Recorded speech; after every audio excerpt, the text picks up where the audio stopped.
దానికి సాక్ష్యమే ఈ మీటింగ్ల అధ్యక్ష. జగన్మోహన్ రెడ్డి గారికి ధైర్యం ఉంటుందా అధ్యక్ష?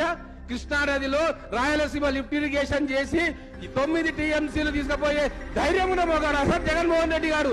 ఎట్లా తీసుకుపోతారు? ఎవరు వెన్ను తట్టిర్రు? దీని గురించి చర్చ పెట్టొద్దా ఈ హౌస్ లో? పొద్దుటి నుంచి చూస్తున్న అధ్యక్ష, చిల్లర మల్ల కాగితాలు చూపిస్తారు, ఏదో మాకు తెలివిందని చెప్పి బుకాయించే ప్రయత్నం చేస్తారు. కానీ యాక్చువల్ ఏం జరిగింది? మీ ఆశలకు ఆకాంక్షలకు మమ్మల్ని బలిపెట్టిర్రు.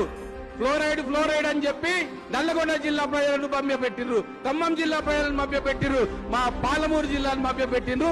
ఈ రోజు కథలు చెప్తున్నారు ఈ అసెంబ్లీలో. దీన్ని అడ్డుకోవడానికి పొద్దుటి నుంచి అడుగుతా ఉన్నా, నాకు 5 నిమిషాల అవకాశం ఇవ్వని. ఎక్కువ మాట్లాడాల్సిన అవసరం లేదు అధ్యక్ష.